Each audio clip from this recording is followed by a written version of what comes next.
Hello, hello. Today I'm coming to you live from sunny Washington, D.C. I'm just wrapping up some business with my attorney, which gave me an idea for a video, what to do after getting into a car accident, which is something, I hope no one ever experiences, but they do happen. I myself, I'm 33 years old. I've gotten into 3 car accidents in my entire life. All 3 I was found not at fault. So I'm going to just break down what happened with all of them, and maybe this can be of some help to somebody out there. So the first accident happened in the year 2016. What was I? About, I don't know, 25 or so. I was driving Uber at the time. I was going straight, and someone just sideswiped me really hard. Just they were trying to merge or something. I don't know. It was the door was pretty much impacted. It wouldn't really open. I actually had to slide over to the passenger side and get out the passenger side door. Cops came. They cited the woman that hit me. They cited her, and she was found at fault. So shortly after that, the insurance company called me. At the time of the accident, because I was, a young man, when the police officer asked me, "Are you hurt?" I just jumped out of the car and I said, "No, I'm fine." Truthfully, though, I did have like some pain, some back pain, some leg pain. But when you're a young man, filled with testosterone, you kind of just brush things off really, really quickly. That's just how it goes sometimes. I probably should not have done that.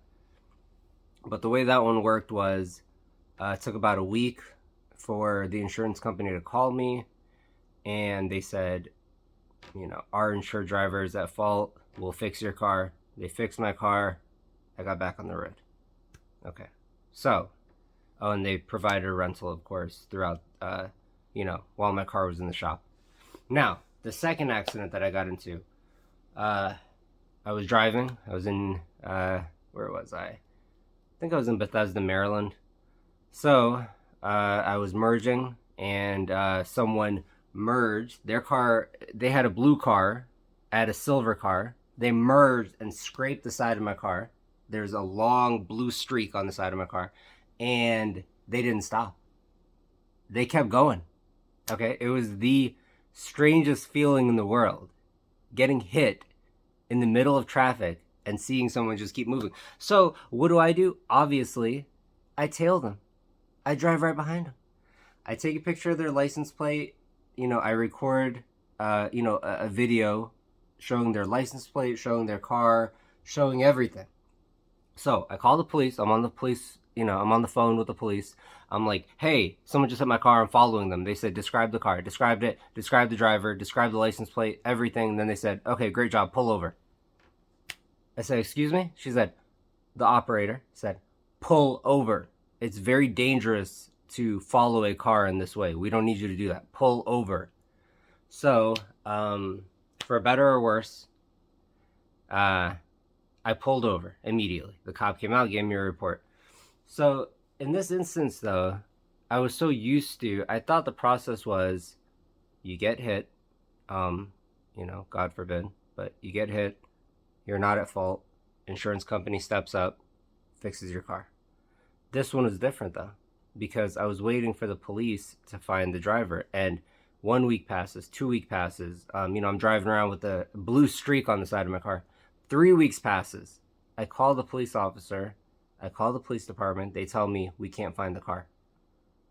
I said, "What do you mean you can't find the car?" They said, "You took a picture of the license plate. You took a picture of the car, everything.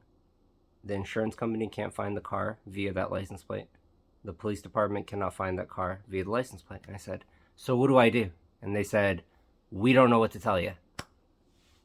So what do? I just moved on. I went to a body shop, paid to get the car fixed, and moved on with my life. Now, the most recent car accident, the third one that I got into, happened pretty recently, actually, earlier this year. I was driving, I was doing DoorDash, and someone hit the side of my car. Okay, so I pull over, cops came, we exchanged information. This accident happened at 10 o'clock in the morning. And at about 3 o'clock, I get a phone call.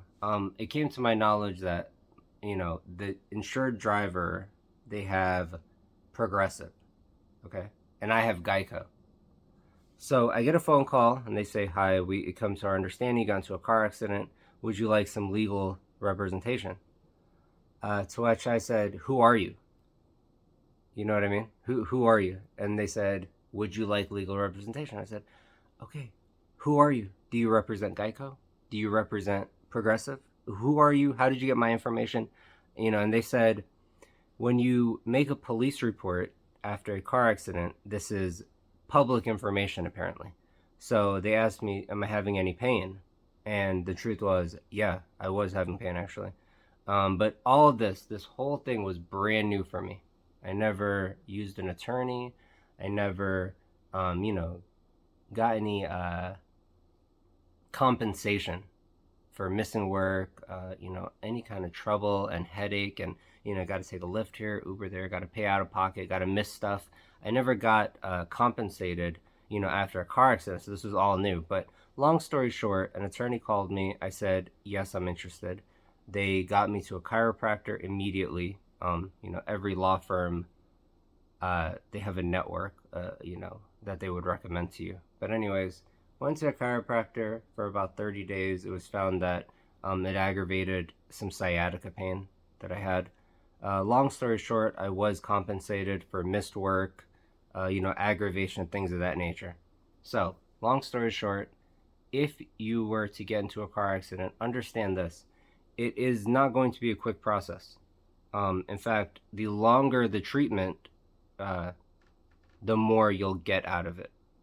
Because number one, the most important thing is health, and your treatment is the most important thing. Unfortunately, most people cannot survive without a check. So I was doing treatment, I think it was for 2 months. So I had no income for 2 months, which was a little bit difficult, but it was okay.